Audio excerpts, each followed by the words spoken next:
पुणे महानगरपालिका निवडणुकीच्या पार्श्वभूमीवर सध्या नागपुरात घडामोडींना मोठा वेग आलाय।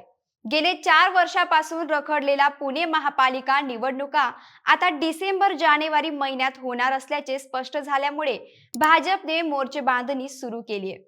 पुणे महापालिका भाजप आता स्वबळावर लढणार हे जवळपास निश्चित मानले जाते। परंतु सर्वात मोठी बातमी म्हणजे केंद्रीय सहकार राज्यमंत्री मुरलीधर मोहोळ यांच्या नेतृत्वाखाली ही निवडणूक लढवली जाणार आहे। नागपुरात मुख्यमंत्र्यांसोबत झालेल्या बैठकीत नेमके कोणते रणनीती निर्णय झाले आणि गिरीश बापट यांच्यानंतर पुण्याच्या भाजपचा चेहरा म्हणून मोहोळ यांना धुरा का सोपवण्यात आली आणि लोकसभा निवडणुकीनंतर पुण्याच्या राजकारणातील गणिते कशी बदलली, पाहूया पुणे महापालिका निवडणुकीच्या पार्श्वभूमीवर झालेल्या महत्त्वपूर्ण राजकीय अपडेटचा सविस्तर आढावा। नमस्कार, मी किमया चौधरी आणि तुम्ही पाहत आहात बोलेमेज। पुणे महापालिकेची निवडणूक गेल्या 4 वर्षापासून रखडली होती, मात्र आता डिसेंबर-जानेवारी महिन्यात ही निवडणूक होण्याची शक्यता आहे। भाजपने महापालिकेत सत्ता मिळवण्यासाठी जोरदार तयारी सुरू केली असून राज्यातील सत्ताधारी भाजप ही निवडणूक स्वबळावर लढवणार असल्याचे जवळपास निश्चित झाले।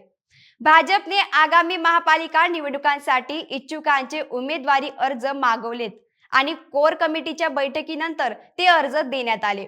मागील इतिहास पाहिला तर 2017च्या निवडणुकीत भाजपने 97 नगरसेवक निवडून महापालिकेची सत्ता काबीज केली होती आणि एक हाती सत्ता आणली होती। पुन्हा एकदा महापालिकेत सत्ता मिळवण्यासाठी भाजपने आता आपली रणनीती निश्चित केली आहे। पुणे महापालिका निवडणुकीच्या संदर्भात सर्वात मोठी बातमी म्हणजे ही निवडणूक केंद्रीय सहकार राज्यमंत्री मुरलीधर मोहोळ यांच्या नेतृत्वाखाली पार पडणार आहे।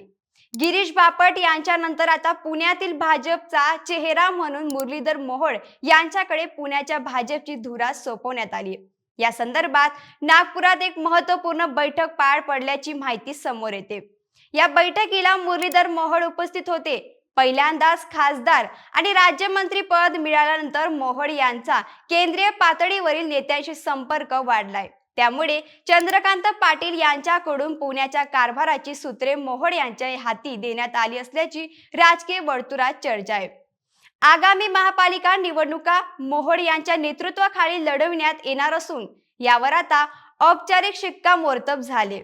पुण्याच्या भाजप राजकारणात लोकसभा निवडणुकीनंतर मोठी गणिते बदलली आहेत। 2017 नंतरची स्थिती पाहिली तर 2017च्या निवडणुकीनंतर चंद्रकांत पाटील हे पुणे महापालिकेच्या कारभाराकडे बारकाईने लक्ष देत होते। त्यावेळी पुणे महापालिकेत अनेक निर्णय हे तत्कालीन महापौर मुरलीधर मोहोळ हे घेत असले तरी कोणत्याही निर्णयामध्ये पाटील यांचा शब्द अंतिम मानला जात होता। मात्र लोकसभा निवडणुकीच्या मुरलीधर मोहोळ यांना खासदारकी आणि त्यानंतर केंद्रीय राज्यमंत्री पद मिळाल्यानंतर पुण्याच्या भाजप राजकारणाची सूत्रे आणि गणिते बदलली आहेत।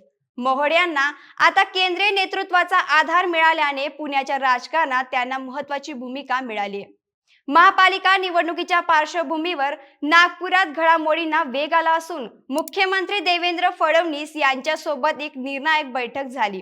या बैठकीत कोण उपस्थित होतं तर या बैठकीत मुख्यमंत्री देवेंद्र फडणवीस, मंत्री चंद्रकांत पाटील आणि केंद्रीय मंत्री मुरलीधर मोहोळ यांच्या चर्चा सुरू होत्या। या चर्चेनंतर आगामी महापालिका निवडणुका मोहोळ यांच्या नेतृत्वाखाली लढवण्यास शिक्कामोर्तब झाले। भाजपने आता स्वबळावर पुणे फत्ते करण्याचा आणि मोहोळ यांच्या नेतृत्वाखाली ही निवडणूक जिंकण्याचा निश्चित प्लॅन केलाय।